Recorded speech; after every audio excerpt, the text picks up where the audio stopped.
Disney is the source of everything happy, or at least that's what they'd have you believe. For a long time, fans have been peering behind the curtain to find the dark side of the House of Mouse. Sometimes it's the working conditions of the cruises and parks. Other times it's the actual stories behind the beloved movies.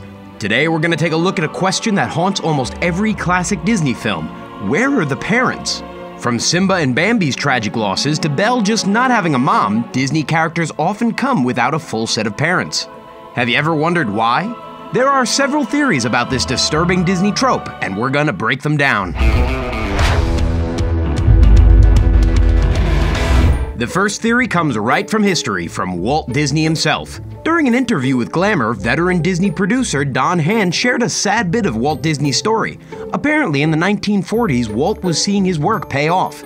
He had already put out several of his hits, including Dumbo and Snow White. He decided to share his newfound success and buy his parents a house. The house was in good shape, minus the furnace. That should have been an easy fix. Walt quickly assigned some of his studio crew to repair it. Unfortunately, it started leaking soon after his parents moved in. It wasn't until the next day when the housekeeper showed up that Walt's parents were discovered collapsed. The housekeeper dragged them outside to safety and help was called. Sadly, Walt's mother had already passed. His father did make it to the hospital, but Walt blamed himself. It got so bad, Don Hand said, that Walt never even spoke about the incident. Despite it being widely known, it was just something you never mentioned while in Walt's presence. This taboo might have extended into his movies. Walt could have blamed himself for moving his mother into the house that took her life. It would have made sense then for him to constantly have mothers meet a tragic end in his movies.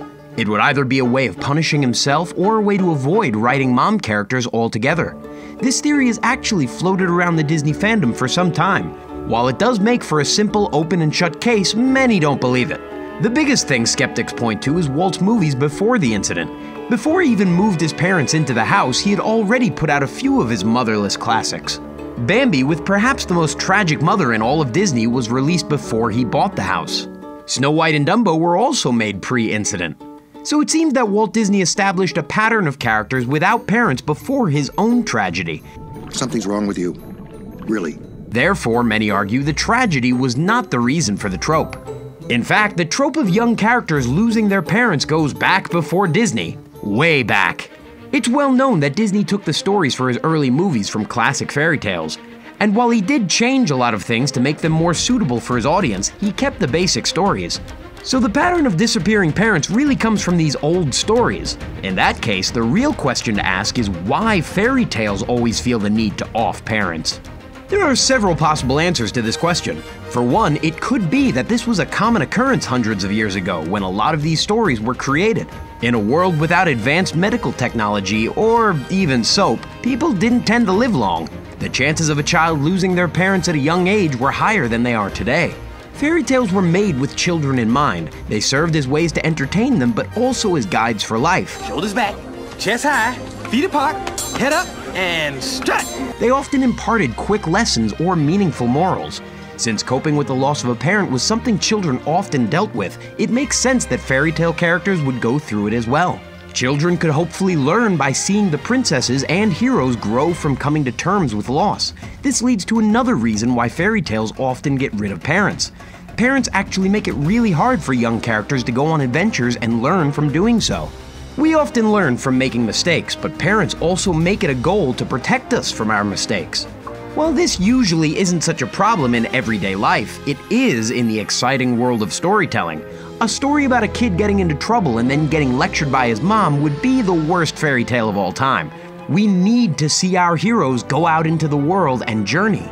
That could be why fairy tales established the storytelling tradition of having the character lose one or both parents. I am a horrible daughter. It forces the protagonist to deal with a traumatizing life lesson and makes them suddenly unsupervised. Those are pretty much essential ingredients to any adventure. Early Disney movies, basically animated fairy tales, had to take these elements. While Walt could make them a little less brutal, he couldn't remove them entirely. They're too ingrained into the stories themselves. And Disney isn't the only one. Many other beloved pop culture movies rely on characters losing their parents. The trope is so prevalent in storytelling that you can't really call it a Disney thing. Think about some other movies that define generations. Don't they also feature parents meeting tragic ends? Did not see that coming. Star Wars has several main characters who lose parents. Episode 4, A New Hope, sees Luke Skywalker reject Obi-Wan Kenobi's offer to leave Tatooine and become a Jedi. It's only after he returns home to find his aunt and uncle gone that he decides to join the cause. While not his parents, they are the closest he has, and it's losing them that puts him on the path to his ultimate destiny. Before Luke, we see Anakin Skywalker become motivated by loss. Very motivated, disturbingly so. When he grows up and gets more powerful, he goes to rescue his mother from slavery. Unfortunately, he arrives too late. She fades in his arms, prompting one of Anakin's worst dark side moments. Star Wars actually has a lot of fun playing with the trope of losing parents. For Anakin, finishing off all of them, the women and the children too, isn't exactly what one would call growth. It's more of a descent. But we, the audience, know Anakin's end is becoming Darth Vader, and losing his mother furthered him down that path. Luke's story also has a twist on the parent trope. He actually gets his father back only to learn that his father is Darth Vader, the worst villain in the galaxy. A situation that any Disney princess would wish for, right up until the whole villain part.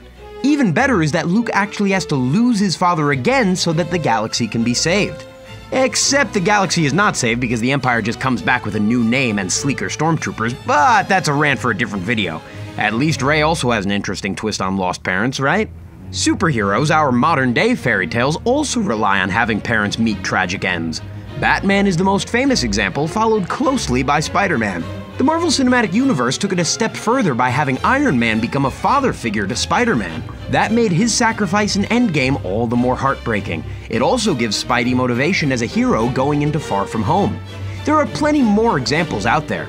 The point is that having parents meet untimely ends is a storytelling technique used before and outside of Disney movies.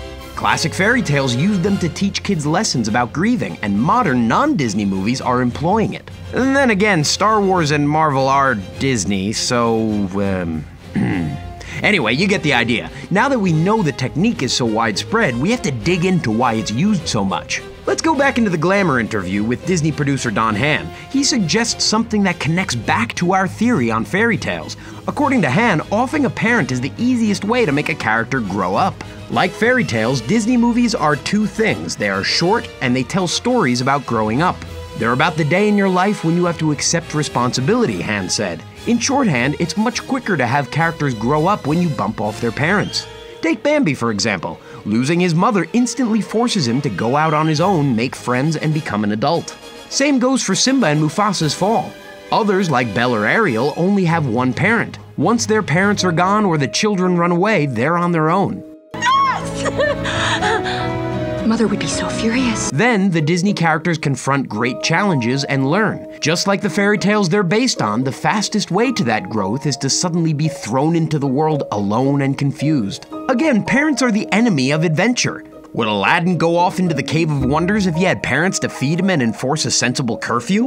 Would any of the princesses have been put in danger if their parents were around to actually do their jobs? Probably not. And that would make for a lot of boring movies. This writing technique provides a 2-for-1 bonus. It gives the characters instant emotional trauma to deal with and throws them into adventure. It's so effective that Disney just found different ways to take a parent or two away. And it kept on happening long after Disney himself was gone. Modern Disney movies still do it, Pixar does it, Marvel and Star Wars do it. Thankfully, modern writers are finding ways to twist the trope. Rapunzel doesn't lose her parents so much as they lose her, and she actually gets to reunite with them and live happily ever after. Anna and Elsa do lose their parents, same as always, but at least they still have each other. Moana also gets to keep her parents, but she leaves on her journey willfully, although she does lose her grandma. That's a good move. I can't believe it. I'm losing to a rug. Okay, so Disney is still very guilty of using loss as a cheap shortcut to character growth, but at least they've learned to stop using parents, right? Why do you think Disney movies constantly have parents meet tragic fates? Is it because of Walt Disney's own sad story? Is it because he copied the idea from the original fairy tales? Or is it because the trope is simply too convenient and universal not to use?